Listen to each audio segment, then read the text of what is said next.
इसमें पहला है इफेक्ट ऑफ टेम्परेचर। तो इसका इफेक्ट ये पड़ता है कि विथ इंक्रीज इन टेम्परेचर, आप लैंग्वेज में लिखिएगा, विथ इंक्रीज इन टेम्परेचर जो इलास्टिसिटी है वो डिक्रीज करेगा। टेम्परेचर के बढ़ने के साथ साथ इलास्टिसिटी वो घटेगा, पहला। दूसरा, effect of impurity.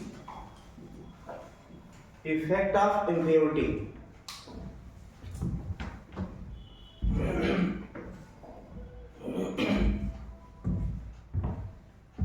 Effect of impurity. ये तो सिंपल था कि हम अगर उसको कूल करेंगे तो इलास्टिसिटी क्या होगा, बढ़ जाएगा। क्लियर ना? इफेक्ट ऑफ इम्प्योरिटी मतलब ये वही, मान लेते हैं कुछ एग्जांपल के पर आयरन है तो वो प्योर आयरन है, मान लेते हैं रॉड है ये प्योर आयरन है।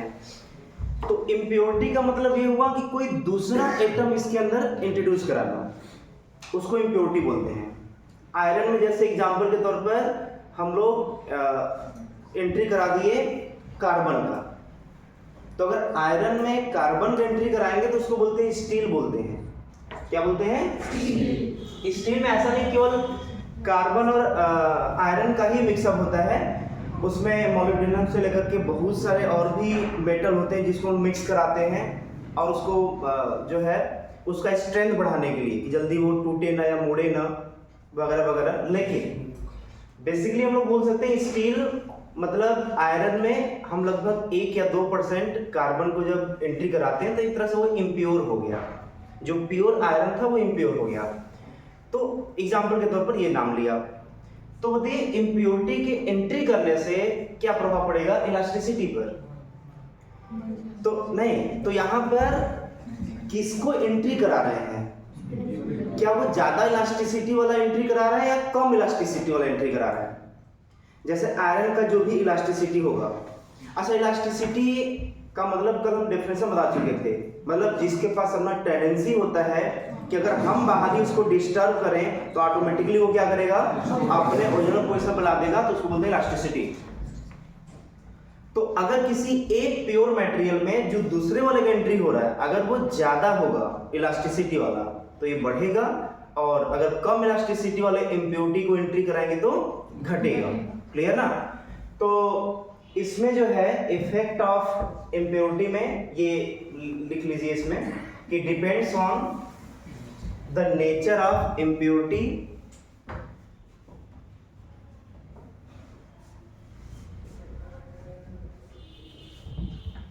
Depends on nature of impurity, bracket में लिख दीजिएगा लेस और मोर इलास्टिसिटी। नेचर मतलब क्या कि कैसा इलास्टिसिटी है, ब्रैकेट में लीजिए लेस और मोर इलास्टिसिटी, ब्रैकेट बंद।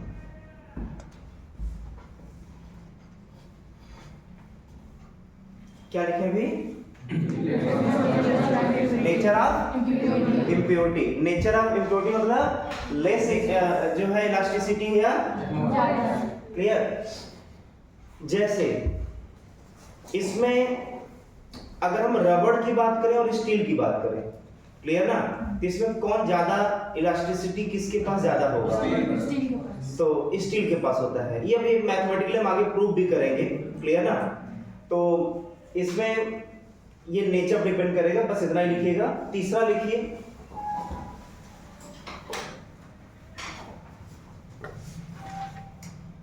तीसरा है हैमरिंग एंड रोलिंग।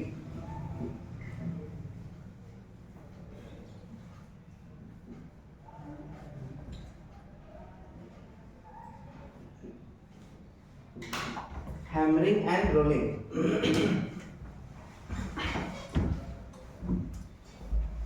देखिए इलास्टिसिटी को बढ़ाने के लिए हैमरिंग मतलब उसको पीटना, मतलब पीट करके उसको और दूसरे शेप में ला देना। क्लियर ना? और दूसरा रोलिंग का मतलब होता है जैसे मान लो कोई वायर है और वायर को हम लोग ऐसे रोल कर दिए, इसका मतलब ये हुआ कि कोई सिंपल वायर को हम लोग रोल कर दिए, ऐसे ऐसे ऐसे बना दिए। आप लोग इलास्टिसिटी का एक एग्जांपल स्प्रिंग की तो है। स्प्रिंग का इलास्टिसिटी का नेचर नहीं है, जब उसको डिस्टर्ब करते हैं तो फिर अपने पोजीशन पर आता है, डिस्टर्ब करते हैं तो फिर अपने पोजीशन पर आता है।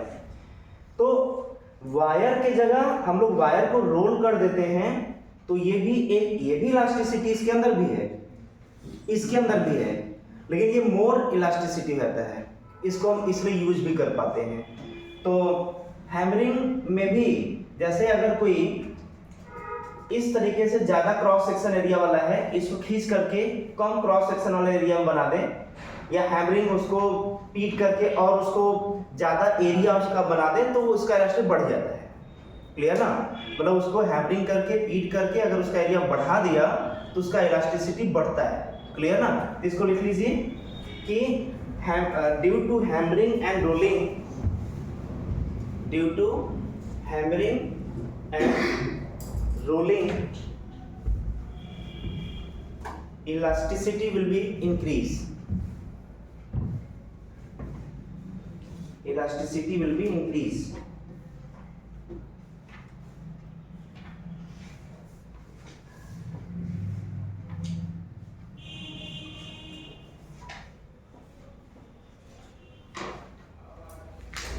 हो गया? अच्छा, लास्ट एक और है एनलिंग, चौथा।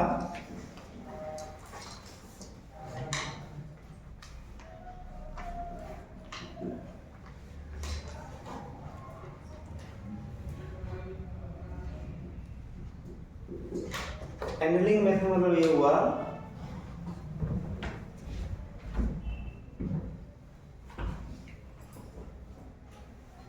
जैसे मान लेते हैं कोई स्प्रिंग से वेट मेजर करते हैं किसी का, जैसे इसमें स्प्रिंग बैलेंस जो न्यूटन लॉ में आप लोग पढ़े होंगे, उसमें जो है स्प्रिंग से फिर मान लेते हैं किसी भी सबस्टांस का वेट अगर मेजर करना हो, यहाँ पर रीडिंग बना होता है और यहाँ पर अगर उस सबस्टांस को अगर हम लोग जो है लगाते हैं तो वो रीडिंग बता देता है कि कितना उसका वेट होगा, कितना मास होगा। तो जब ये बराबर हम लोग जैसे कोई वेट इस पे ऐसे हैंग कराया तो इसका लेंथ बढ़ जाएगा, और जैसे वेट इस वेट को हटाते हैं यहाँ से तो इसका लेंथ घटता है। तो इसके अप डाउन होने से जैसे लेंथ बढ़ा तो टेम्परेचर बढ़ता है। क्लियर ना? मतलब वो रीजन क्या है, अब बोले ना, ये थ्योरेटिकल पोर्शन सभी है। जैसे लेंथ बढ़ेगा तो टेम्परेचर बढ़ता है, फिर वेट घटाया, लेंथ घटा, फिर उसका टेम्परेचर कम हो जाता है। तो एक तरह से एनलिंग का मतलब हुआ कि उसको हीट करना, कूल करना ग्रेजुअली। मतलब जब बराबर के यूज में आएगा, जब बराबर यूज करते रहेंगे तो ये कूल और हॉट होता रहेगा, मतलब टेम्परेचर घटता बढ़ता रहेगा। क्लियर ना?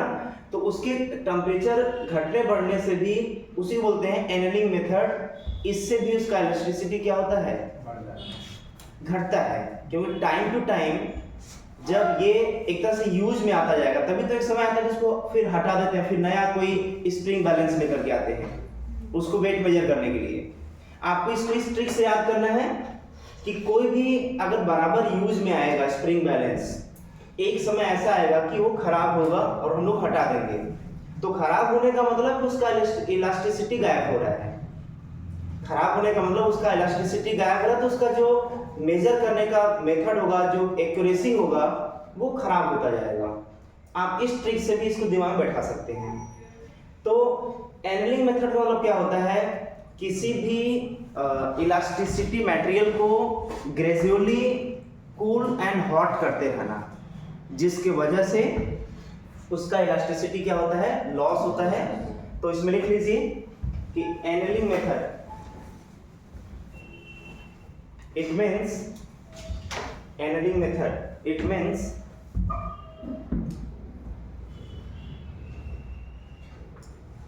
elastic material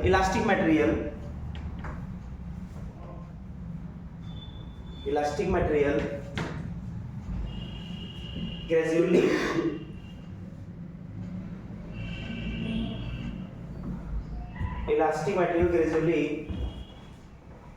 cool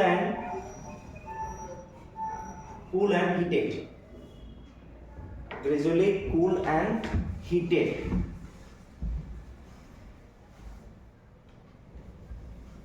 And due to which elasticity will be decreased.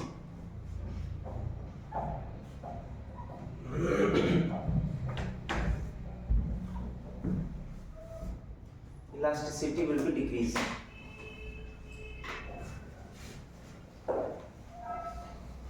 इसमें हो गया। इसमें एक्सेप्शनली जो है एक ऐसा एलॉय है जिसमें टेम्परेचर के बढ़ने से उसकी इलास्टिसिटी पर कोई प्रभाव नहीं पड़ता, वो है इनवर।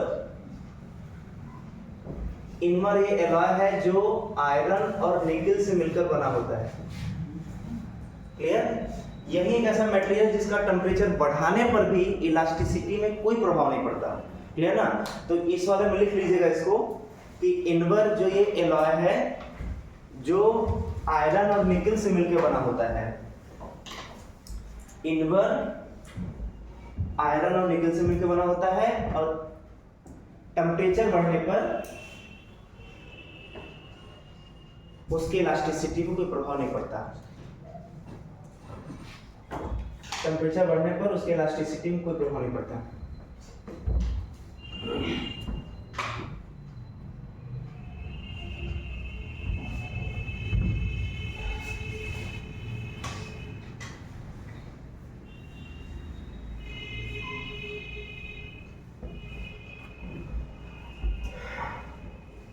हो गया? अब देखिए इसमें इसका डायग्राम बना लिए थे आप लोग ना। जैसे रोलिंग का मतलब हुआ कि अगर कोई स्ट्रेट वायर है जिसको रोल कर दिया, ऐसा कुछ बन गया। क्लियर ना? तो पता रहे कि रोलिंग का मतलब क्या हुआ इसमें।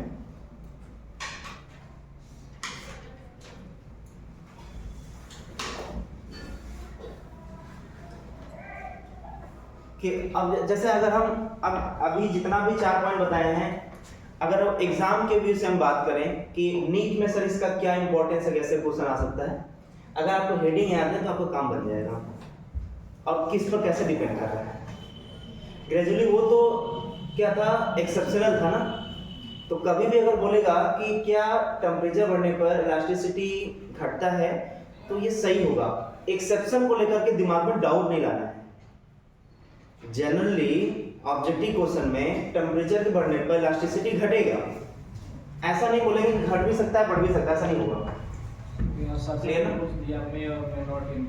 नहीं, एक एक्सेप्शन के वजह से हम एक जनरल का स्टेटमेंट गलत नहीं कर सकते। इसलिए ये याद रखना होगा कि टेम्परेचर के बढ़ने से इलास्टिसिटी घटता है, ये सही माना जाएगा। क्लियर? एक एक्सेप्शन को मतलब अलग करते हैं। स्पेशलिस्ट का नाम लेकर के अगर एग्जाम में क्वेश्चन पूछा, स्पेशलिस्ट का नाम लिया, तो बोलेंगे कि टेम्परेचर बढ़ने से साथ कोई इस पर प्रभाव नहीं पड़ता। क्लियर? तो कितने इलास्टिसिटी किस पर डिपेंड कर रहा है? बेसिकली 4 पर हम लोग उसको कैटेगराइज किए हुए हैं। तो पहला है टेम्परेचर, दूसरा है इम्प्योरिटी। टेम्परेचर से क्लियर हो गया ना, बढ़ने से वो घटेगा।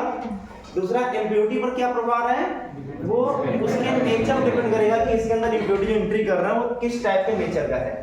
अच्छा, हैमरिंग एंड रोलिंग से बढ़ेगा, एनलिंग मेथड से घटेगा। इन दोनों के बढ़ने से घट रहा है और इसके वजह से वो बढ़ रहा है और इस पे नेचर पर डिपेंड करेगा। ये चारों याद होना चाहिए। ऑब्जेक्टिव क्वेश्चन अगर नीट में पूछता है, अगर आपको हेडिंग पता है और किसकी वजह से क्या होता है अगर ये पता है, तो ये एक न्यूमेरिकल क्वेश्चन से भी आसान शायद 10 सेकंड में आप सॉल्व करके आगे बढ़ सकते हैं, क्योंकि टिक करना होगा पढ़ करके बस, लेकिन तरीका पता होना चाहिए इसमें। ठीक, अब हम लोग आते हैं स्ट्रेस पर। जो कल हम लोग पढ़े थे स्ट्रेस, तो स्ट्रेस का डेफिनेशन क्या निकल कर आया था फाइनली, जिस पर हम लोग रोके थे लेक्चर को। स्ट्रेस का फॉर्मूला क्या बनकर आया था, क्या हुआ? हाँ, stress is equal to restoring force divided by area, यही निकल कर आया था। अब ये स्ट्रेस था क्या?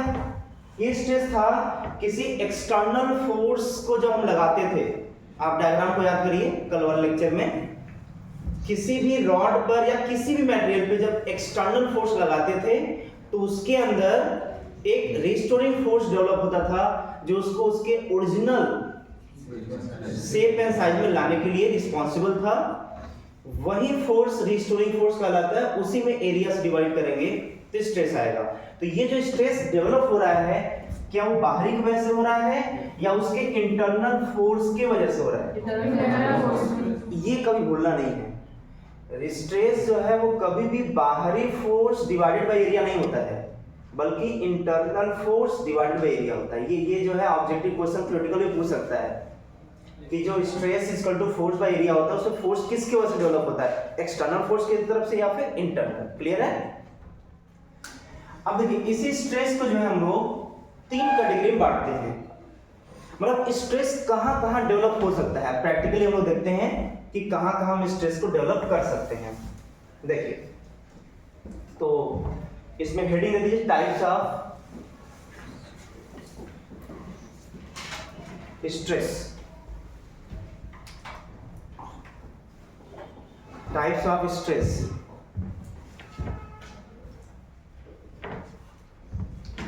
स्ट्रेस को कहां कहां पे डेवलप किया जा सकता है वो हम लोग देखने जा रहे हैं। इसको 3 जगह डेवलप करते हैं। पहला किसी लेंथ वाइज मटेरियल में, किसी एरिया वाइज मटेरियल में। कैसे क्या होगा आगे तो लोग एक्सप्लेन करेंगे ही, जानेंगे ही, अभी जान लेते हैं। लेंथ वाइज मटेरियल में, एरिया वाइज मटेरियल में, या फिर वॉल्यूम वाइज मटेरियल में। या तो वो कोई वॉल्यूम ऑक्यूपाई करेगा, मतलब कहने का ये है कोई वॉल्यूम ऑक्यूपाई करेगा। तो इसमें हम लोग स्ट्रेस के बारे में पढ़ेंगे और ये 3 कैटेगरी है और हम लोग सिलेबस में ये 3 है और तीनों का नाम अलग अलग है। स्ट्रेस जो है जब एक लेंथ में अगर डेवलप होता है, होगा कैसे? प्रैक्टिकली हम ऐसे फोर्स लगाएंगे, ऐसे। क्लियर? या एक और तरीका है, हम ऐसे फोर्स लगाएंगे जैसे यही है। इसको फोर्स लगाने का 2 तरीका है लेंथ वाइज, या तो ऐसे खींचें या तो ऐसे उसको कंप्रेस करें। ये 2 तरीका होता है। कंप्रेस करेंगे तो अपने ओरिजिनल लेंथ से उसका लेंथ छोटा हो जाएगा, और अगर इसको इलोंगेट करेंगे तो ये अपने ओरिजिनल लेंथ से लेंथ बढ़ा हो जाएगा। क्लियर? ये 2 केस है जो इसके साथ है। इसके साथ क्या है कि ये एरिया पर लगेगा, वो फोर्स लेंथ पर लगेगा। ये लेंथ पर लगा रहे थे, एरिया पर लगेगा। इसका मतलब क्या हुआ? एरिया पर फोर्स लगने का मतलब ये एरिया है, इस पर ऐसे हाथ लगाया ऐसे इस तरीके से, और इसको हम ऐसे फोर्स लगा रहे हैं, ऐसे ऐसे। मतलब स्लिप नहीं होना चाहिए। हम तो दिखा रहे इसलिए कि आप समझ सकें, स्लिपिंग नहीं होना चाहिए। वो ऐसे फोर्स लगाएंगे इधर की तरफ, ठीक, इधर की तरफ, एरिया की तरफ। तो एक हो गया लेंथ की तरफ, उसमें 2 कैटेगरी है। इलोंगेटिव स्ट्रेस, इलोंगेटिव मतलब इलोंगेट करेगा, मतलब लेंथ बढ़ेगा, इलोंगेटिव स्ट्रेस। या दूसरा ये छोटा होगा, मतलब कंप्रेसिव स्ट्रेस, ये नाम दे सकते हैं, कंप्रेसिव स्ट्रेस या इलोंगेटिव स्ट्रेस। और इसको बोलते हैं, ये क्या इसके टेंजेंशियल है क्या, टेंजेंट के अलावा क्या, मतलब स्पर्श कर रहा है क्या, ये स्पर्श कर रहा है ना, तो स्पर्श को इंग्लिश बोलते हैं टेंजेंट। क्लियर? तो उसी बोलते हैं शेयरिंग स्ट्रेस, शेयरिंग बोलते हैं, SHEAR, शेयरिंग स्ट्रेस। शेयरिंग बोले चाहे टेंजेंशियल बोले, बात एक ही है, वो ऐसे लगेगा, ऐसे। ठीक है? तो ये हो गया इसका। और तीसरा वॉल्यूम, इसमें सबसे ज्यादा जो फेमस, ये तो न के बराबर, आज तक भी हमें लगता है शायद भूले भटके एक बार क्वेश्चन पूछा होगा इससे, शेडिंग स्ट्रेस से, मतलब न के बराबर क्वेश्चन आता है। मैक्सिमम क्वेश्चन यहीं से डेवलप होता है, मैक्सिमम अभी तक जितने भी क्वेश्चन आए हैं उसमें ये कह सकते हैं लगभग 75-80% यही क्वेश्चन है जो आता है इससे। फिर उसके बाद इसका प्रायोरिटी है, इससे फेमस क्वेश्चन है, एकदम फिक्स टाइप क्वेश्चन रीड के लिए।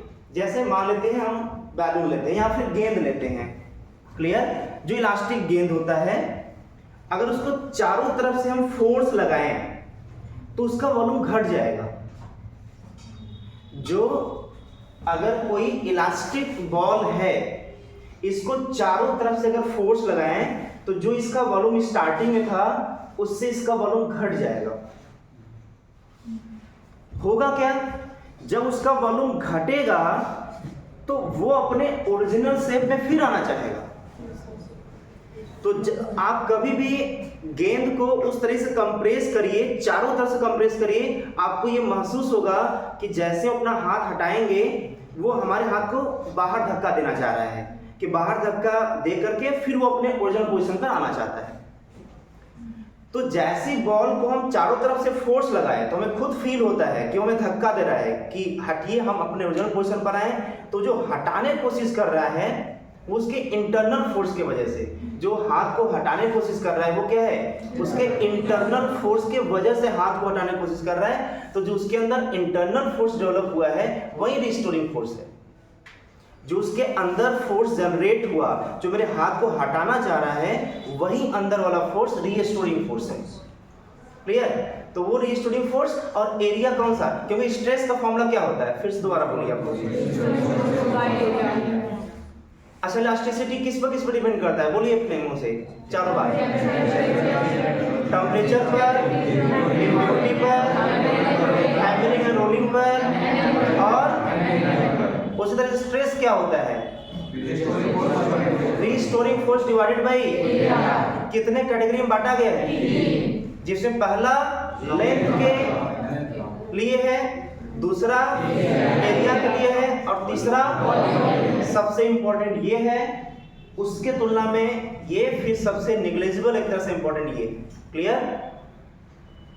इसमें भी दो क्राइटेरिया आता है। यहां पे फोर्स लगाने का दो क्राइटेरिया, एक ऐसा फोर्स लगेगा कि उसका लेंथ बढ़ेगा, दूसरा ऐसा फोर्स लगेगा लेंथ घटेगा। जो बढ़ेगा लेंथ, जिसके वजह से उसको बोलते हैं इलोंगेटिव स्ट्रेस, और जिसके वजह से घटेगा उसको क्या बोलते हैं, कंप्रेसिव स्ट्रेस। और ये दोनों किस कैटेगरी में आते हैं, लॉन्गिट्यूडिनल स्ट्रेस। लॉन्गिट्यूडिनल मतलब होता है लेंथ के अलाउंग, लॉन्गिट्यूडिनल का मतलब होता है लेंथ के अलाउंग, लेंथ के अलाउंग मतलब लॉन्गिट्यूडिनल। उसमें दो क्राइटेरिया, एलोंगेटिव और कंप्रेसिव। ये कैसे डेवलप होता है, मतलब टेंजेंशियल स्ट्रेस या शेयरिंग स्ट्रेस कब डेवलप होता है, कैसे, जब उस एरिया पर फोर्स लगेगा, लेंथ पर नहीं, एरिया पर लगेगा। और ये बताइए, उसको बोलते हैं वॉल्यूमेट्रिक स्ट्रेस। वॉल्यूम ऑक्यूपाई कर रहा है ना, इसलिए उसका नाम पड़ता है वॉल्यूमेट्रिक स्ट्रेस। Volumetric stress.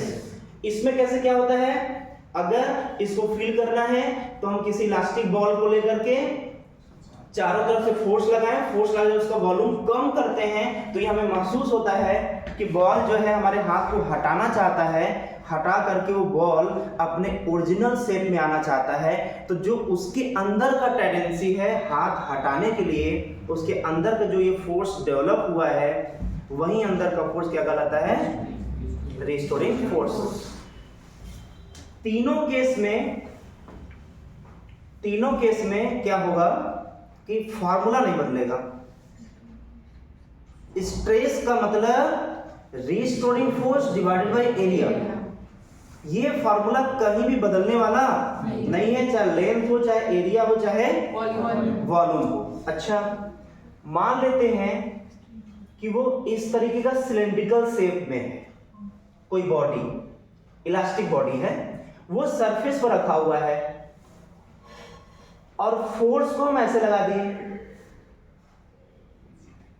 ये किस क्राइटेरिया में आएगा, लॉन्गिट्यूडिनल स्ट्रेस में आएगा या फिर शेयरिंग स्ट्रेस में आएगा?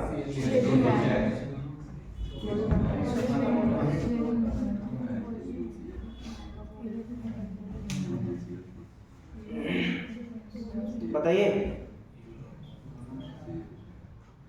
ये एंगल पर लग रहा है तो बोलेंगे इसका एक कंपोनेंट टूटेगा इधर की तरफ, वो कंपोनेंट जो फोर्स का है वो उसके लेंथ को घटाने का काम करेगा। इस फोर्स का एक कंपोनेंट लेंथ को घटाने का काम करेगा, और जो एक फोर्स है वो इस एरिया के पैरेलल लग रहा है। और जब एरिया के पैरेलल लगता है तो उसको बोलते हैं शेयरिंग स्ट्रेस। क्या बोलते हैं? Sharing stress. तो यहाँ पर दोनों इफेक्ट काम आएंगे। यहाँ पर लॉन्गिट्यूडिनल स्ट्रेस भी डेवलप होगा और शेयरिंग स्ट्रेस भी डेवलप होगा। लेकिन अगर केवल हम ऐसे फोर्स लगाते हैं तो लॉन्गिट्यूडिनल, और हम ऐसे फोर्स लगाते हैं तो शेयरिंग स्ट्रेस डेवलप होता, किसी एंगल पर दोनों आ जाएगा इसमें। ठीक है। तो टाइप्स ऑफ स्ट्रेस में कितने टाइप के स्ट्रेस? 3 टाइप। नाम बताइए, पहले का नाम बताइए। Longitudinal stress. अच्छा, उसमें भी 2 कैटेगरी वाला स्ट्रेस, एक कंप्रेसिव स्ट्रेस, दूसरा इलॉन्गेटिव स्ट्रेस। दूसरा कौन सा स्ट्रेस? शेयरिंग स्ट्रेस या टेंजेंशियल स्ट्रेस। और तीसरा वॉल्यूमेट्रिक स्ट्रेस। इसलिए इसका नाम पड़ा क्योंकि वॉल्यूम पर लग रहा है। क्लियर? सर इसको एरियल स्ट्रेस भी तो कह सकते हैं? नहीं, ठीक है, लेकिन ये बुक में नाम नहीं है तो हम लोग नहीं यूज करेंगे। हम वही नाम यूज करेंगे जो बुक में है या फिर जो डिफाइन किया गया है नाम। नहीं, राम को श्याम बोला जा सकता है। क्लियर ना? तो अब इसमें पहला लिखिए टाइप्स ऑफ स्ट्रेस में। अच्छा, मैकेनिज्म क्लियर हुआ कि नहीं? सब कुछ क्लियर है ना? अभी आगे हम डिटेल पढ़ेंगे, अभी नाम से परिचय कराएं बस। पहला लिखिए, क्या बोलना पड़ेगा क्या? हाँ, लिखिए।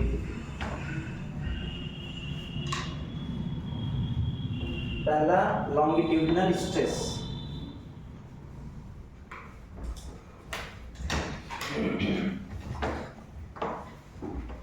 पहला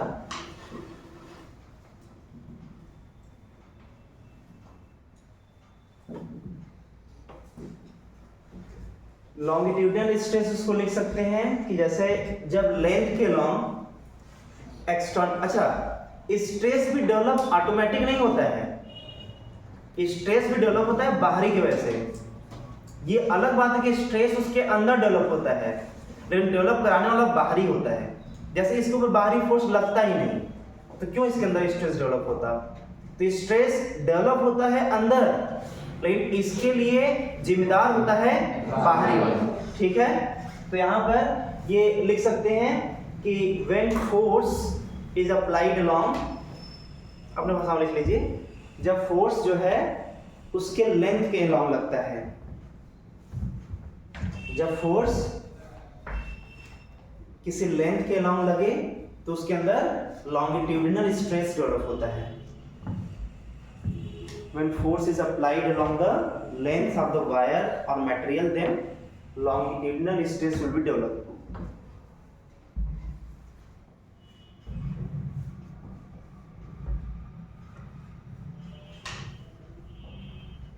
It is also two types. It is also two types. First, it is also two types. First, elongative stress. First, elongative stress.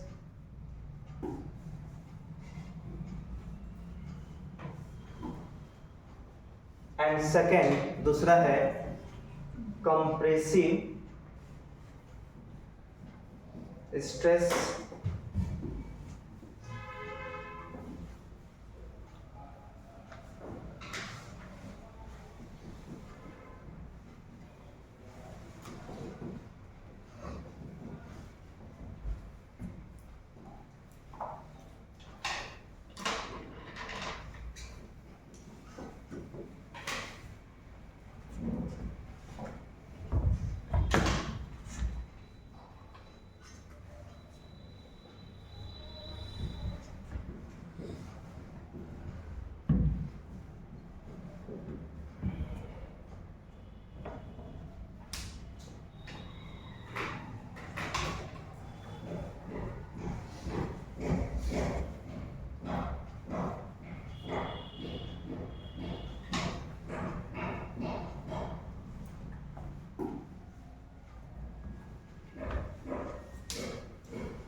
ठीक है, यही दो केस है, इलोंगेटेड एंड कंप्रेसिव स्ट्रेस का डायग्राम। तो अब देखिए दोनों केस में अब हम आपसे ये पूछें कि बताइए स्ट्रेस इज इक्वल टू, अच्छा अगर ये 10 न्यूटन होता, इधर सुनिए, अगर 10 न्यूटन का फोर्स लगता दोनों तरफ से और ये 2 मीटर स्क्वायर होता तो स्ट्रेस कितना डेवलप होता? तो F एक्सटर्नल 10/2 हो जाएगा ना, 10/2 5, सही है कि गड़बड़ है?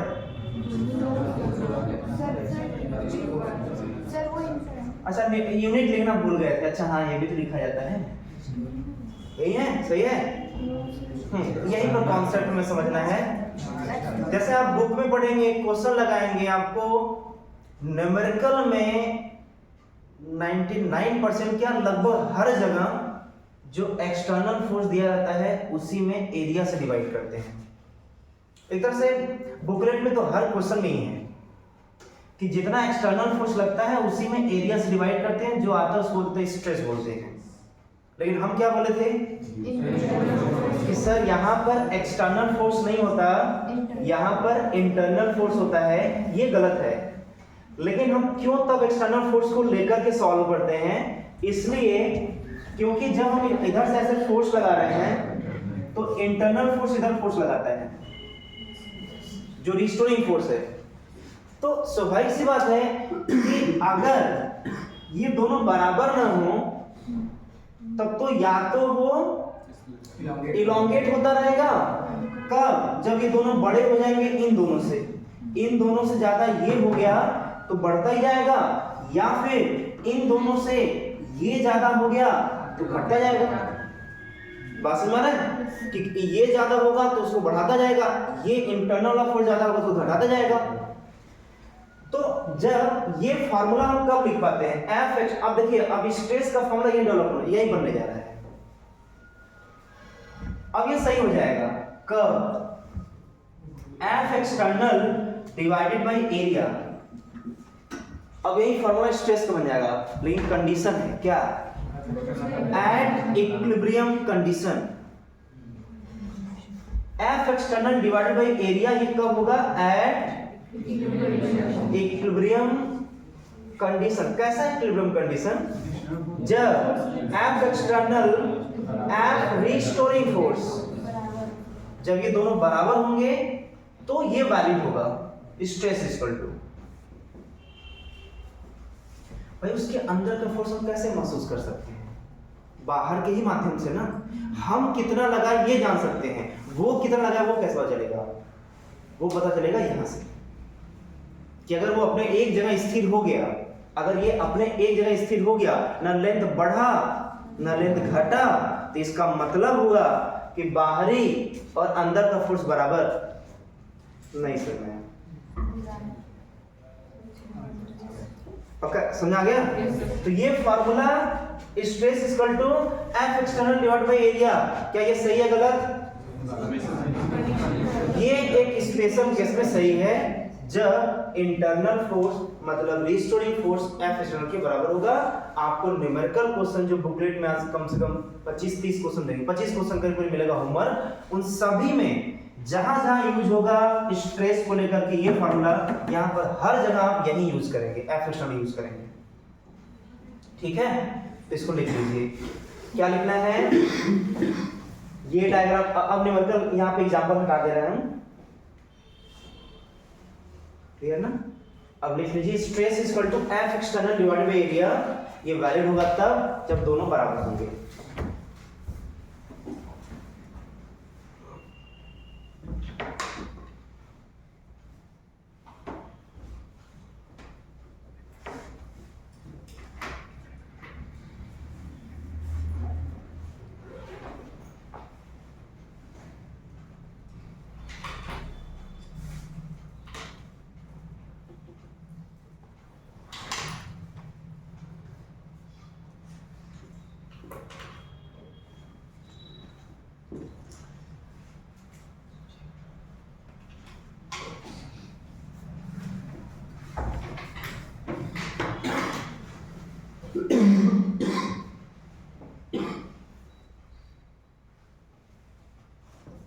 हो गया।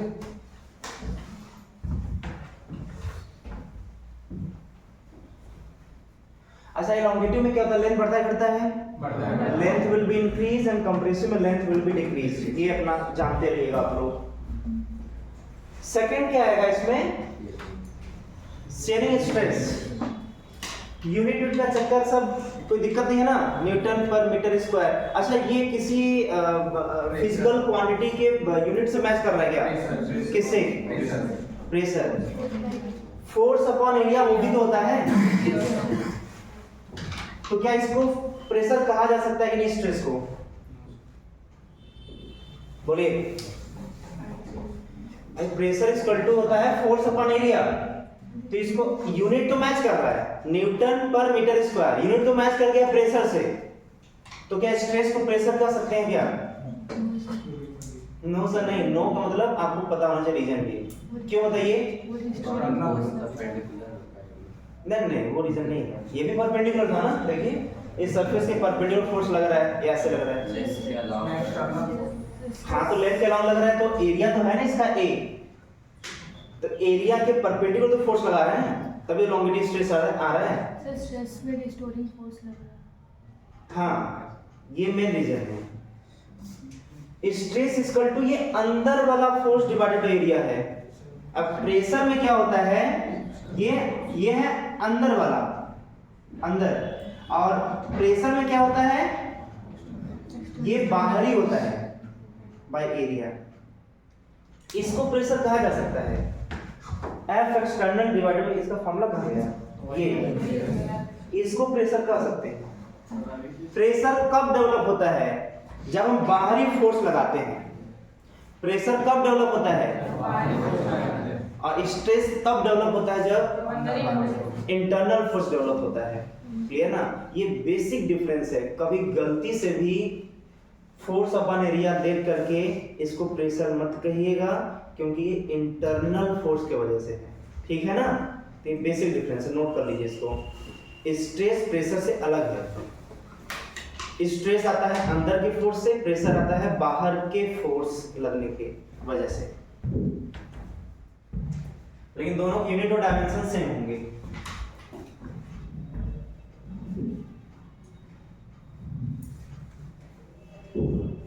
ये जरूर लिखेगा, restoring force divided by area stress कहलाएगा, और F external divided by area जो है वो प्रेशर कहलाएगा।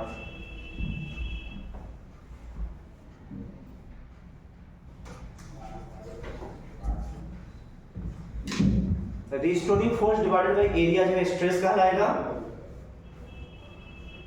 F external divided by area जो है प्रेशर कहलाएगा। F external divided by area pressure कहलाएगा।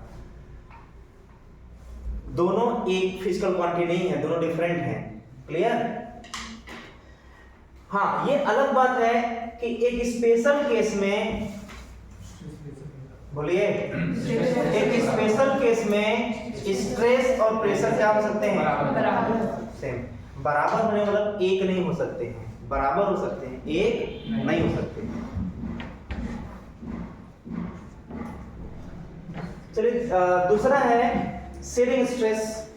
अच्छा इसका यूज क्या है, जैसे आप फिजिक्स में कुछ भी पढ़ते हैं उसका प्रैक्टिकली यूज होता है। इसका यूज क्या है, जैसे हम लोग कोई वायर ऐसे खींच करके इसके साथ कोई वेट जो है हम लोग अगर लगाएं, तो ये वायर टूटेगा नहीं टूटेगा, तो उसको अगर हमें पढ़ना है तो हमें स्ट्रेस या यही चैप्टर पढ़ना पड़ेगा। इसी चैप्टर से पता चलेगा कि अगर किसी वायर से कोई लोड अगर यहाँ पर हैंग कराते हैं तो ये वायर टूट जाएगा या नहीं टूटेगा।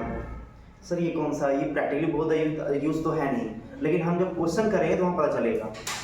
वायर यहाँ से हम लोग जो है हैंग कराते हैं, तो वायर के पास भी तो वेट होगा, अगर निगलेक्ट ना करें तो, अगर वायर को निगलेक्ट ना करें तो वायर के पास भी तो अपना वेट होगा।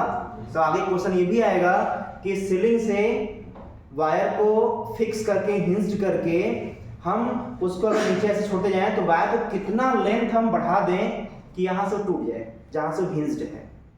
ऐसे कई टाइप के आएंगे, तो वहां पे यूज पड़ने वाला है आपके स्ट्रेस का या फिर इस चैप्टर का। जितने भी पुल बनते हैं, जो ओवरब्रिज बनता है जिसमें मेटेलिक सबस्टांस यूज होता है, वहाँ पे हम लोग स्ट्रेस का यूज़ देखते हैं, क्योंकि जो मेटेलिक सबस्टांस से जब पूरा पुल बनता है उसके ऊपर उसको इस एंगल पे लगाते हैं कि उसको उसके वेट को सह पाए वगैरह वगैरह, तो वहाँ भी स्ट्रेस देखा जाता है वायर का कि स्ट्रेस कितना ज़्यादा है कम है। उसी स्ट्रेस से हम ये पता करते हैं कि वो टूटेगा नहीं टूटेगा पुल, उसी से उसका मजबूती उसका जो स्ट्रेंथ है वो हम पता करते हैं। इसका और क्या यूज पड़ सकता है, लिफ्ट है, जो लिफ्ट ऊपर नीचे जाता है तो लिफ्ट के ऊपर वायर लगा होता है, वो वायर ही जब यहाँ पे रैप्ड होता है ऐसे टर्न करता है तो इस को उठाता है, जब वो ओपन होता है तो ये जो है लिफ्ट नीचे जाता है। तो जो लिफ्ट को वायर उठाया हुआ है तो उसका स्ट्रेंथ तो देखना जरूरी है ना, कि ऐसा तो नहीं कि हम ज़्यादा व्यक्ति उसमें बैठ जाएं और जो वायर उसको संभाल के रखा हुआ है वायर ही टूट जाए। तो लिफ्ट में लिखा होता है लिमिटेशन कि लिफ्ट में 1300 केजी 1500 केजी ज़्यादा व्यक्ति नहीं या लोड जो है हम नहीं रख सकते लिफ्ट के अंदर। वो रीडिंग शायद उसके टूटने को ही लेकर के, उसके स्ट्रेस को लेकर के ही लिखा जाता है। तो ऐसा नहीं कि तो बिल्कुल उसके नज़दीक के वैल्यू लेते हैं, हम मान नहीं सकते कि हम लोग गलती करेंगे, क्लियर ना। तो गलती करने के हिसाब से अपना रीडिंग लिख देता है, उससे ज़्यादा भी रख देते हैं तो कभी लिफ्ट उठा लेता है, क्लियर ना, क्योंकि वो लेकर चलता है कि इंसान लापरवाह होता है तो हम बच के चले, क्लियर ना। तो एक होता है ना कि स्ट्रेस या चैप्टर का यूज क्या है, तो इन सभी जगह इसका यूज है। और भी भाई बहुत सारी जगह है, वो तो क्वेश्चन के माध्यम से पता चलता जाएगा। अब दूसरा देखते हैं शेयरिंग स्ट्रेस, हेडिंग दीजिए सेकेंड टाइप शेयरिंग स्ट्रेस।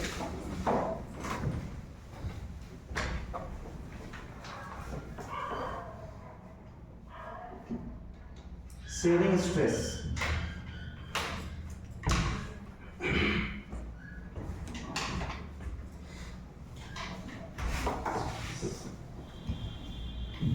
कोई भी डायग्राम इसमें बनाइए, जैसे क्यूबिकल फॉर्म या इस तरीके से क्यूबॉइड के फॉर्म में ऐसे डायग्राम बनाइए। यहाँ पर इसका जो अपर एरिया है हम उसी पर उसके टेंजेंट के लॉन्ग फोर्स लगा रहे हैं।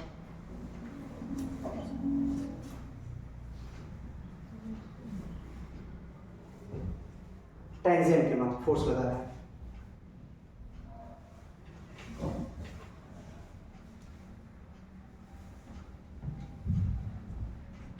तो यहां पर होगा शेयरिंग स्ट्रेस इक्वल टू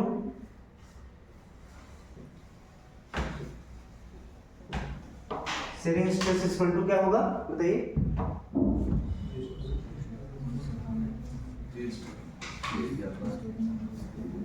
हाँ, F पैरेलल, पैरेलल मतलब एरिया है पैरेलल, ये इंडिकेशन दे देंगे, क्लियर ना, डिवाइडेड बाय एरिया। अच्छा, एट इक्विलिब्रियम कंडीशन में बात करें तो एक्सटर्नल यूज कर सकते हैं, at F parallel external is equal to F parallel restoring, अगर दोनों बराबर हो गए तो।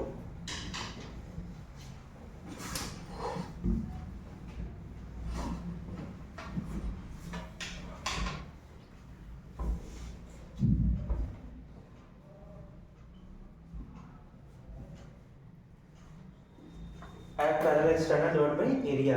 ऐसा करिए, अभी हाथ उसको सुधार लीजिए, जो इसके पहले लॉन्गिट्यूडिनल वाले में था, अगर यहाँ पैरेलल यूज कर रहे हैं तो परपेंडिकुलर यूज कर लीजिए। जैसे यहाँ पैरेलल यूज कर रहे हैं तो लॉन्गिट्यूडिनल वाले में एफ परपेंडिकुलर का सिंबल दे दीजिए, वहां पर सुधारिए उसको अभी कॉपी में। लॉन्गिट्यूडिनल वाले में यहाँ पर एफ परपेंडिकुलर का इंडिकेशन दे दीजिए लॉन्गिट्यूडिनल वाले में।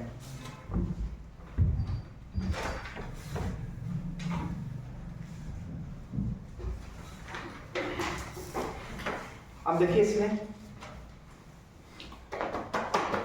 इधर देखिए, जब रॉड था इसको जब लॉन्गिट्यूडिनल स्ट्रेस में जब ऐसे खींच रहे थे तो उसका लेंथ इसी लेंथ के लॉन्ग बढ़ रहा था, ठीक है। तो यहाँ पर कॉन्फ़िगरेशन में क्या चेंजिंग आया कि फोर्स लगा तो उसका लेंथ चेंज हुआ, फोर्स लगा तो उसका लेंथ क्या हुआ, यहाँ पर भी लेंथ में चेंजिंग आएगा, लेकिन वो कौन सा लेंथ होगा उसको देख लेते हैं। इसी में फील करिएगा थोड़ा, देखते हैं। जैसे ये आपको ये दिख रहा होगा, ये वाला वर्टिकल दिख रहा होगा, इसका जो ये एज पॉइंट है वो वर्टिकल दिख रहा होगा, ये सरफेस रखा हुआ है। अगर हम इसको इधर फोर्स दें तो ये जो है वो आगे झुक जाएगा। ये जो सरफेस के साथ कॉपी का जो लास्ट वाला पेज ये वाला होगा, लास्ट वाला पेज ये वो सरफेस के साथ चिपका हुआ ऐसे है, फिक्स है, वो नहीं मूव कर रहा है। इसके बाहरी इस पेज पर, इस वाले पेज पर हम फोर्स लगा रहे हैं टेंजेंट के लॉन्ग। तो जब ऐसे हम फोर्स लगाएंगे ये तो चलेगा नहीं, जो लास्ट वाला पेज है ये वाला फ्री था, इसी पर एक्सटर्नल फोर्स लगा। जब इसको एक्सटर्नल फोर्स ऐसे लगाते हैं तो ये जो है, ये जो वर्टिकल दिख रहा था, ये वर्टिकल दिख रहा था वो इधर झुक जाएगा। ये जब इतना मोटा बुक होता ना तो उसका फोर्स लगाते तो आपको झुकता दिखता है, ऐसे इधर झुकते हुए दिखता, क्लियर ना। लेकिन इसको कुछ तो फील भी तो करना होता है। ये नहीं चल रहा है, ये चल रहा है। अगर इसको फोर्स हम ऐसे लगा देंगे तो जो वर्टिकली ऐसे था वो थोड़ा ऐसे हिंज हो जाएगा, ये वाला नहीं चलेगा। लेकिन यहाँ पर फोर्स लगाते तो उसको आगे बढ़ा देगा, उसको बढ़ा देगा तो कुछ एंगल पर आ जाएगा। तो देखिए यहाँ पे होगा क्या, अगर इसको हम ऐसे बनाएं, इसका व्यू फ्रंट व्यू लें तो केवल फ्रंट सरफेस दिखेगा। समझिएगा बात को। इसमें हम इसका प्रैक्टिकल यूज भी बताएंगे, क्या इसका प्रैक्टिकल यूज है हम लोग के लाइफ में। देखिए ये है, अब इसमें हम लोग फोर्स ऐसे लगाए तो ये तो फिक्स है इसके साथ, ये वाला थोड़ा सा आगे मूव कर जाएगा तो ऐसे हो जाएगा, ये टिल्ट हो जाएगा। अब मेटेलिक अगर बॉडी होगा तो इतना कम टिल्ट करता है कि वो फील नहीं होता, लेकिन वो भी टिल्ट करता है। तो इसका सरफेस ऐसा हो जाएगा। तो इसमें तो लेंथ बढ़ा था इधर, लेंथ बढ़ा था इधर, यहां पर लेंथ बढ़ेगा, ये बढ़ता है, वो लेंथ बढ़ता है उस डायरेक्शन में। आप सही से प्रैक्टिकल करके सही से मेजर करेंगे तो आपको मेजरमेंट दिखेगा, बहुत कम दिखता है लेकिन होता है, क्लियर ना। तो यहाँ पर जो ये लेंथ बढ़ा है वो ये लेंथ किसके वजह से बढ़ा है, इस एक्सटर्नल की वजह से। अब समझिएगा बात को। जब हम लोग एफ एक्सटर्नल लगाते हैं तो वो इस वाले शेप से थोड़ा टिल्टेड शेप में आ जाता है, टिल्टेड शेप में। लेकिन जैसे फोर्स हटाते हैं तो जैसे टिल्टेड शेप में रहता है, फिर वो अपने ओरिजिनल शेप में आ जाता है, ठीक है। तो जब फोर्स लगाया तो टिल्ट हो गया, ऐसे झुक गया। जैसे फोर्स हटाया तो जैसे ये जो ऐसे टिल्टेड फॉर्म में था फिर वो अपने ओरिजिनल शेप में आ जाएगा। तो देखिए जब टिल्टेड फॉर्म में था तो उसको वापस ओरिजिनल शेप में लाने वाला कौन था, तो इसके अंदर जो रीस्टोरिंग फोर्स डेवलप हुआ था, उसके अंदर जो खुद का रीस्टोरिंग फोर्स डेवलप हुआ था वो इसको वापस लेके आ गया था।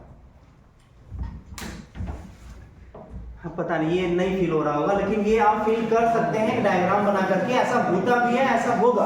आप सही से प्रैक्टिकल करेंगे, उसको मेजर करेंगे तो आपको आगे बढ़ता दिखेगा, क्लियर ना। तो आप इसमें जो है, इसमें भी रीस्टोरिंग फोर्स डेवलप हुआ। स्ट्रेस का फॉर्मूला हम लिख ही चुके हैं यहाँ पर, ये होगा। और इसका यूज क्या देखते हैं, मतलब इसका बहुत भयानक तरीके से यूज है पूल में। देखिए अब इसको, इसका जो ये विड्थ है उसको थोड़ा ज्यादा ले लेते हैं, मतलब थोड़ा ज्यादा विड्थ ले लेते हैं, क्लियर। ये मेटेलिक सरफेस होता है, मान लो पुल बना रहा है, ये मेटेलिक सरफेस है। यहां पर नट बोल्ट लगा दिया, nut bolt, clear. Nut bolt से ऐसे कस दिया उसको। तो अब ये जो एक तरह से मान लेते हैं कि इस सरफेस पे इसके नीचे भी कोई सरफेस रहा होगा, उसको नट बोल्ट से एक दूसरे को अटैच किए हुए हैं। तो इसका जो इसके अंदर फील करिए, इसके अंदर जो सरफेस होगा वो इसकी सरफेस से टच में होगा, इस नट बोल्ट का जो अंदर वाला सरफेस होगा वो इसके सरफेस से टच में होगा। तो सरफेस इसके सरफेस से टच में आ गया, तो अब मान लेते हैं कि ये जो है हम दो जो है लेयर नहीं लेते हैं मेटल का, हम एक ही लेयर ले रहे हैं, इसको ले रहे हैं। यहां से इसको नट बोल्ट से लेकर के इसको यहां से ऐसे हैंग करा दिया, दो नट बोल्ट ऐसे लगा करके वायर लगा करके यहां पर हैंग करा दिया, और इसके ऊपर भारी जो है कोई सबस्टांस रखते जा रहे हैं। तो क्या ऐसा केस नहीं हो सकता है कि जब इसके ऊपर भारी वेट कोई रखते जाएं तो कील इसके साथ फिसल करके टूटकर बाहर आ जाए? तो जो कील का अंदर वाला यही वाला तो कील है, तो यही तो ऐसे लगा होगा, कसा गया होगा, तो जो इसका एरिया कुछ एरिया है वो इसके एरिया से अटैच होगा, तो वहां पे एरिया के साथ पैरेलल अटैच है, इसका एरिया इसके एरिया के साथ पैरेलल अटैच है। तो यहां पर जो इसका जितना शेयरिंग स्ट्रेस ज्यादा होगा उतना एक दूसरे को साथ में रखेगा। अगर शेयरिंग स्ट्रेस कम हुआ तो तुरंत ये फिसल जाएगा। शेयरिंग जो सरफेस कांटेक्ट में है वो शेयरिंग स्ट्रेस की वजह से है, लॉन्गिट्यूडनल स्ट्रेस की वजह से नहीं है। तो हमें ये जरूर ध्यान देना होता है कि इसमें अगर दोनों सरफेस कांटेक्ट में है तो इसका कैपेसिटी कितना है, जितने तक एक दूसरे को साथ में रख सकते हैं। अगर उससे कैपेसिटी बढ़ा तो ऐसे इसको तोड़ते हुए फिसल जाएगा, तोड़ते हुए फिसलेगा, तो वहीं पर आता है शेयरिंग स्ट्रेस। इसका ये यूज है। प्रैक्टिकल में पुल बनाते समय, कोई ओवरब्रिज बनाते समय या ऐसा कोई स्ट्रक्चर बनाते समय जहां पर नट बोल्ट से उसको कस करके पूरा बिल्कुल अच्छे से उसको बढ़िया बिल्डअप करते हैं, तो वहां पर जो है हमें शेयरिंग स्ट्रेस चेक करना पड़ता है। एक और जगह, जैसे मान लीजिए मेटेलिक सरफेस है, क्लियर, इस मेटेलिक सरफेस में यहाँ पे नट बोल्ट कब कसा जा सकता है? जब इसको यहाँ से होल करना पड़ेगा। तो इस मेटेलिक सरफेस को के अंदर होल करना कितना आसान है या कठिन है, ये इसके शेयरिंग स्ट्रेस पे भी डिपेंड करता है।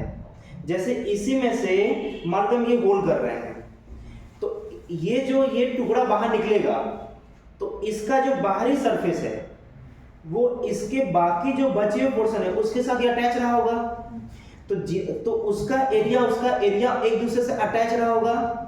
तो यहां पर हम कोई बाहरी फोर्स लगा करके इसको होल करते हैं। जब बाहरी फोर्स लगा के इसको होल करते हैं तो कितना आसानी से या कितना कठिनाई से होल होगा वो इसी पर डिपेंड करता है उसका शेयरिंग स्ट्रेस कितना ज्यादा है। जितना ज्यादा शेयरिंग स्ट्रेस होगा उसको होल करना उतना कठिन होता है, क्योंकि इसके एरिया को उसके एरिया से फिसलाना पड़ता है, तोड़ के बाहर निकालना पड़ता है। क्लियर ना? मतलब हम ये प्रैक्टिकल एग्जांपल बता रहे हैं। इसका पहली बात कि नीट के एग्जाम में भी नेग्लिजिबल चांस होता है। हम इसलिए बता रहे हैं, आपको पता है कि शेयरिंग स्ट्रेस का यूज कहाँ पे है। जब यही कोई बच्चा इंजीनियरिंग या हायर लेवल का स्टडी करता है तो वहाँ पे जो सबसे कम इंपॉर्टेंट होता है वही सबसे ज्यादा इंपॉर्टेंट बन जाता है हायर स्टडी में। क्लियर ना? लेकिन हम लोग के लेवल में बहुत कम इसका यूज है। तो यूज कहाँ पे है, बस इसको बताने के लिए 2-3 एग्जाम्पल हम बताएं। क्लियर? नहीं, एग्जाम के व्यू से देखेंगे तो ये बहुत ही कम इंपॉर्टेंट है। ठीक है, ये फॉर्मूला से काम चल जाएगा आपका, नोट कर लीजिए। टेबल में इसका यूज है, मतलब जो सामने टेबल रखा है इसमें शेयरिंग स्ट्रेस के जहां सरफेस के कांटेक्ट में है वहां पे शेयरिंग लगता है।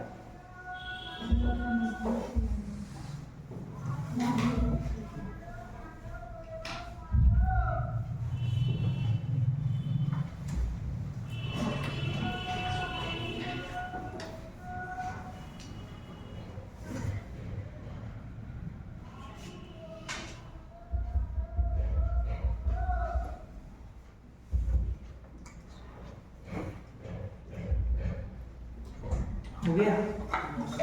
चलिए तीसरा इसमें लेते हैं volumetric stress. Volumetric stress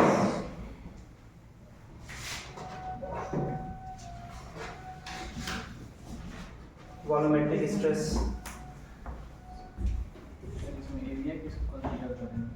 volumetric stress में, किसमें? शेयरिंग स्ट्रेस में, जहाँ जिस एरिया पर फोर्स लगेगा वो एरिया लेंगे, पूरा एरिया, हाँ पूरा एरिया लेंगे। जिस एरिया पर फोर्स लगेगा वो एरिया दिया रहेगा। अरे ये तो थ्योरी समझने में कठिन है, न्यूमेरिकल में इतना आसान आसान क्वेश्चन है कि केवल फॉर्मूले में रखते जाएंगे।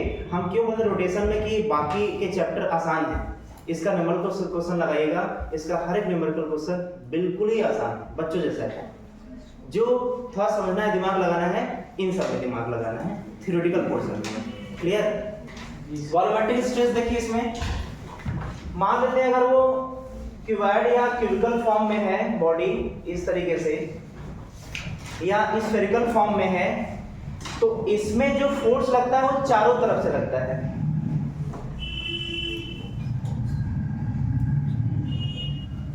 या स्फीयर है तो चारों तरफ से फोर्स लगेगा, चारों तरफ से। जब चारों तरफ से फोर्स लगता है तो इसका वॉल्यूम घटता है। क्लियर? इसका वॉल्यूम क्या करेगा? घटेगा। तो यहां पर इसको कैसे हम डिफाइन करेंगे? इसको देखिए इस तरह से डिफाइन करते हैं। मान लो फोर्स लग गया, अगर हमको सिंपली कोई फॉर्मूला लिखना ही हो तो वॉल्यूमेट्रिक स्ट्रेस इक्वल टू हो जाएगा, वॉल्यूमेट्रिक स्ट्रेस इक्वल हो जाएगा फोर्स डिवाइडेड बाय एरिया। लेकिन इसको समझना है कि ये क्या है, कैसे, वैसे टर्म को अच्छे से पहले समझते हैं। फोर्स अपॉन एरिया फॉर्मूला तो ही होता है, पर इसका यूज कहां पर है उसको देख लेते हैं। जैसे किसी बॉल को जो है, जो मान लेते हैं 2-3 किलोमीटर तक गहराई तक पानी भरा हुआ है, मतलब बहुत ज्यादा गहराई है, ठीक है। तो अब ये जब सरफेस पे, मतलब मान लेते हैं ये सरफेस है, इसके नीचे 3-4 किलोमीटर तक या और दूर तक पूरा पानी भरा हुआ है। हम एक ऐसा बॉल यहाँ पर रखते हैं जो डूबने लायक हो। कुछ ऐसा बॉल हो सकता है जो फ्लोट करे, कुछ डूब भी, सिंक भी कर सकता है, डूब भी सकता है। जो बॉल डूब सकता है वो अभी जब हवा में था तो चारों तरफ जो प्रेशर लग रहा था वो एटमॉस्फेयर का प्रेशर लग रहा था। जो एटमॉस्फेयर प्रेशर लगा रहा था वो उस बॉल के चारों तरफ प्रेशर लगा रहा था। अब ये बॉल जैसे डूबा, वो जितना अंदर चलता जाएगा वाटर के अंदर, उसके ऊपर प्रेशर बढ़ता जाएगा। मतलब वाटर के अंदर जितना जाता है, क्योंकि ये चैप्टर पढ़े नहीं आप तो इसको अच्छे से फील नहीं कर पा रहे हैं, ये फ्लूइड मैकेनिक्स इसके बाद वाले चैप्टर में है। अगर वो आप पढ़े होते तो इसको तुरंत आप कैलकुलेट भी कर लेते कि एच रो जी ये फार्मूला होता है, प्रेशर उसकी वजह से बढ़ता है, वो अलग बात है। अभी बस हमें ये सुनना है और जानना है कि वाटर के अंदर बॉल जितना गहराई में जाता जाएगा उसके चारों तरफ, बॉल के चारों तरफ प्रेशर बढ़ता जाएगा। और जब प्रेशर बढ़ता जाएगा तो चारों तरफ से प्रेशर बढ़ेगा। तो जब चारों तरफ से प्रेशर बढ़ता है तो यहां पर जो है इसका वॉल्यूम छोटा होता है, इसका वॉल्यूम घट जाता है। तो यहां पर मान लेते हैं कि वाटर या लिक्विड का कोई इस तरीके से, ये कोई डेप्थ तक है वाटर या लिक्विड कोई भी, जब बॉल यहां पर होता है तो ये एटमॉस्फेरिक प्रेशर के टच में होता है। लेकिन यही बॉल जब किसी डेप्थ में, लिक्विड या वाटर के डेप्थ में जाता है, जब यहां पर पहुंच जाएगा वहीं, तो यहां पर एयर का प्रेशर लग रहा था, यहां पर लिक्विड का प्रेशर लगेगा। और लिक्विड का प्रेशर ज्यादा होता है एयर के प्रेशर से। एयर का प्रेशर कम होता है, जब लिक्विड के अंदर जाएगा तो उसके ऊपर प्रेशर बढ़ जाएगा। जब चारों तरफ से प्रेशर बढ़ता है तो इसका जो रेडियस अभी R1 है, जो यहाँ पर R2 होता है, R2 कम हो जाता है। जब हवा वाले प्रेशर को देख ले रहा था वो, तो उस केस में क्या था, रेडियस ज्यादा था। जैसे एकदम डेप्थ में चला जाएगा तो यहाँ पे जो है जो चारों तरफ बढ़ेगा प्रेशर, तो इसका वॉल्यूम घटेगा, रेडियस घट जाएगा। क्लियर? मतलब केवल ये सुनना है, बाकी रीजन में नहीं जाना है, क्योंकि अभी इसका रीजन हम क्या बताएंगे। हाँ, इससे रिलेटेड क्वेश्चन आएंगे तो हम उसके पहले प्रेशर कितना बढ़ा, जैसे एच हाइट नीचे आने पर प्रेशर कितना बढ़ा वो हम बताएंगे आगे। जैसे बबल है, बबल जो है वो समुद्र के अंदर यहां पर बबल क्रिएट होता है। क्लियर? तो बबल का मतलब उसके अंदर एयर होगा। बबल के अंदर क्या होता है? एयर होता है।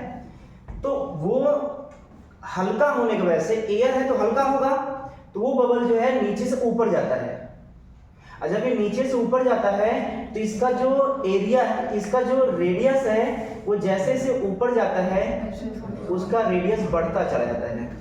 अभी R2 था, अभी R1 था, तो जब ऊपर जाएगा बबल, जब वो बुलबुला जो है वो ऊपर जाएगा तो उसमें उसका रेडियस देखते हैं बढ़ता चला जाता है। कारण कि जब एकदम नीचे होता है तो चारों तरफ से जो प्रेशर होता है वो ज्यादा लगता है, वो जैसे ऊपर जाता है तो उसके ऊपर प्रेशर कम होता चला जाता है, और वहां पर जो है करते करते जब बाहर निकल जाएगा तो वो एयर के टच में आता है, तो फिर एयर से मिल जाता है, उसी में खो जाता है। ठीक है? तो यहाँ पर इसका ये यूज है।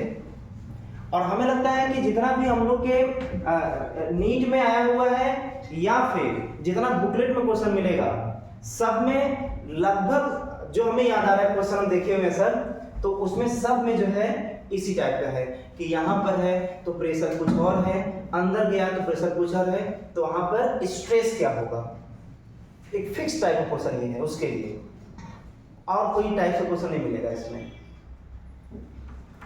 अब देखिए यहाँ पर स्ट्रेस का फॉर्मूला तो नहीं बदलने वाला, स्ट्रेस का फॉर्मूला यही रहेगा, फोर्स अपॉन एरिया। लेकिन यहाँ पर हम कैसे लेंगे, तो यहाँ पर हम लोग लेते हैं stress, volumetric stress equal to volumetric stress, ये होता है। अच्छा, इसके पहले जब रॉड का केस था तो क्या हम ये बोले थे क्या कि स्ट्रेस और प्रेशर बराबर होते हैं इक्विलिब्रियम कंडीशन पे? बोले थे क्या एक बार? अच्छा, यहां पर होते हैं तो यहां पर भी होगा इक्विलिब्रियम कंडीशन पर, यहां पर भी वॉल्यूमेट्रिक स्ट्रेस वो एक्सेस प्रेशर के बराबर होता है। ये एक्सेस प्रेशर कहां से आ गया उसको देख लेते हैं। जैसे यहां पर जो है मान लेते हैं यहां से बॉल को छोड़ा गया, वो नीचे जा रहा है, इसका रेडियस अभी स्टार्टिंग में R1 है, तो इसमें जो प्रेशर होगा, इसके ऊपर जो प्रेशर होगा वो P1 होगा मान लेते हैं। जब वो अंदर चलता जाएगा यहाँ पर प्रेशर अब P2 हो गया, और हमें पता है कि जब अंदर जाते हैं वाटर के अंदर तो प्रेशर बढ़ता है, तो लिख सकते हैं कि P2 ज्यादा होगा P1 से, प्रेशर कम होगा, यहाँ पर प्रेशर ज्यादा होगा। तो जो वॉल्यूमेट्रिक स्ट्रेस होता है, फार्मूला तो यही होता है, लेकिन ये होता तो कहीं ना कहीं प्रेशर के बराबर ही होता है। कब? जब इक्विलिब्रियम कंडीशन होता है, तो वॉल्यूमेट्रिक स्ट्रेस इक्वल टू होता है एक्सेस प्रेशर, और ये बराबर होता है फाइनल प्रेशर, मतलब प्रेशर डिफरेंस। एक्सेस प्रेशर मतलब pressure difference, P2 minus P1 हो जाएगा यहाँ पर।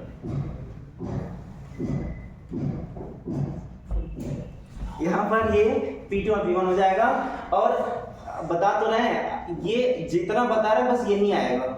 और बताइए, अभी तक ऐसा नहीं था, मैकेनिक्स में कभी ऐसा नहीं बोलते थे कि हम अगर पुल्ली से ऐसे ब्लॉक को लटका दिया तो यही क्वेश्चन आएगा, नहीं, उसमें कई टाइप से कई वैरायटी ऑफ क्वेश्चन बनते थे।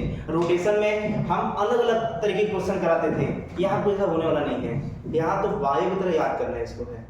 मतलब हम बोल दिए एक्सेस प्रेशर मतलब P2 माइनस P1, बस यही आना है एग्जाम में। सिंपल किस नजरिए में है ये? रोटेशन में अगर रॉड को एक बार यहाँ हिंज करके हम हॉरिजॉन्टल लेवल से छोड़ दें, ऐसे एक क्वेश्चन, एक बार हिंज करके वर्टिकल छोड़ दिए, दूसरा क्वेश्चन, किसी एंगल पर छोड़ दिए, तीसरा क्वेश्चन, क्लियर ना? लेकिन यहाँ पर ऐसा कुछ भी नहीं है, यहाँ पर P2 माइनस P1 मतलब एक्सेस प्रेशर मतलब यही है। क्लियर? आप प्रीवियस ईयर क्वेश्चन देखेंगे, बुकलेट क्वेश्चन देखेंगे, सब में यही मिलेगा। तो इसलिए इसको आप नोट कर लीजिए, ज्यादा मजा आएगा जब लोग क्वेश्चन सॉल्व करेंगे, और वो कहीं से फंसने वाला नहीं है, बस इसी को याद कर लीजिए, चुपचाप के फॉर्मूले में रख दीजिएगा। Volumetric stress equal to excess pressure means P2 minus P1।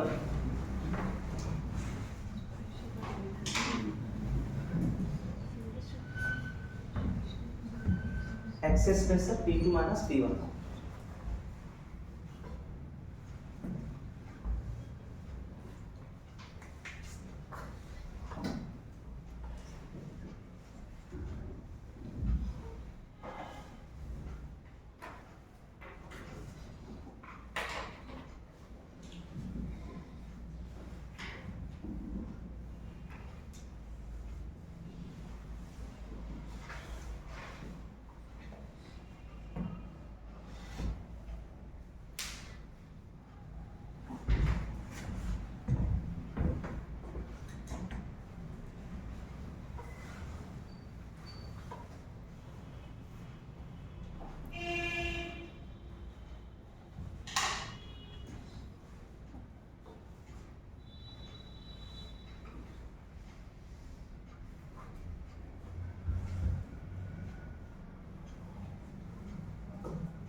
हो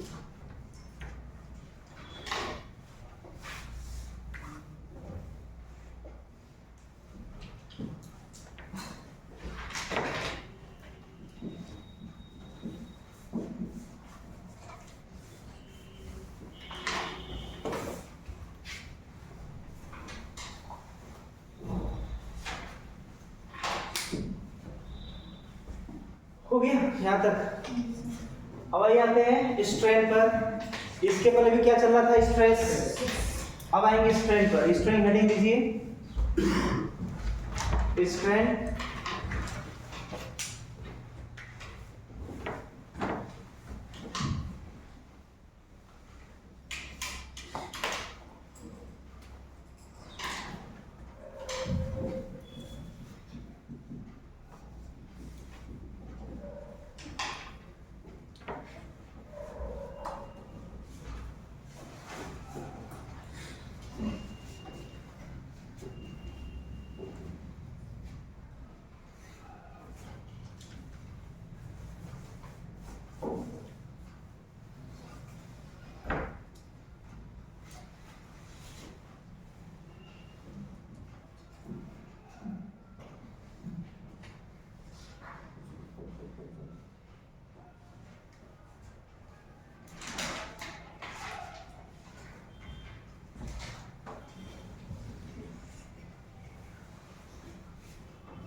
अच्छा, तो देख रहे हैं, आप नोट भी कर सकते, एक बार समझा देते हैं इसे, उसके बाद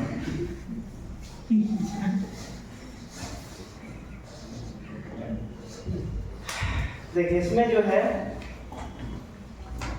जो डैश डैश से रिप्रेजेंट किए हैं वही उसके में चेंजिंग आया है।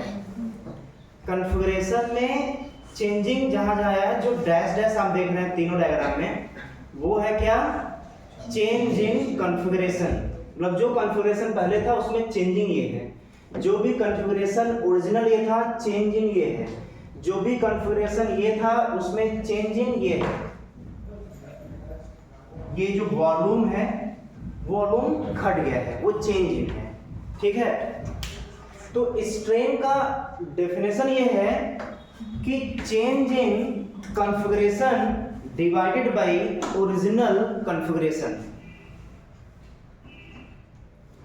Change in configuration divided by original configuration मतलब ये हुआ कि बताइए इसके लेंथ में कितना चेंजिंग आया, dl, किसके रिस्पेक्ट में, l के।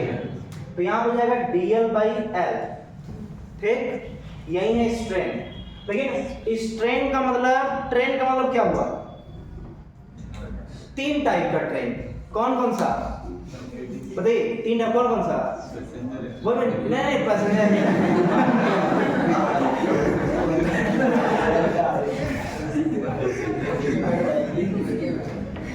अच्छा, इसके पहले जो स्ट्रेस था का फॉर्मूला सब में एक ही था क्या? आप बेसिक पर ध्यान दीजिए, लेकिन तीनों का नाम अलग अलग था क्या? पक्का था ना? अपने मुंह से नाम बोलिए तीनों का। लॉन्गिट्यूडिनल स्ट्रेस था, दूसरा बताइए शेयरिंग का भी कुछ नाम था क्या? एक्सियल स्ट्रेस था, तीसरा क्या था? तो स्ट्रेस के तीन नाम बन गए थे। वैसे यहाँ पर भी वही तीन नाम लगा देंगे, स्ट्रेन के भी तीन नाम बन जाएंगे। बताइए नाम, बताइए नाम, बताइए स्ट्रेन का नाम बताइए। लॉन्गिट्यूडिनल स्ट्रेन, शेयरिंग स्ट्रेन और वॉल्यूमेट्रिक स्ट्रेन। हो गया चैप्टर समाप्त। हम यही मेन जानना था। अब देखिए इसमें dl by l, और इसमें जो छोटा सा वॉल्यूम चेंज किया वो डीवी मान लेते हैं, डीवी चेंज इन हाँ वेलोसिटी नहीं डीवी अपॉन हाँ 2-3 महीने बाद रिवीजन नहीं करेंगे तो ये ऑटोमेटिक कन्वर्ट होता है तो जाएगा change in volume divided by original volume. तो वही बोले थे तीनों को जनरेट अगर करना है तो इस तीनों के लिए स्ट्रेन का केवल एक ही डेफिनेशन हो सकता है, change in configuration divided by original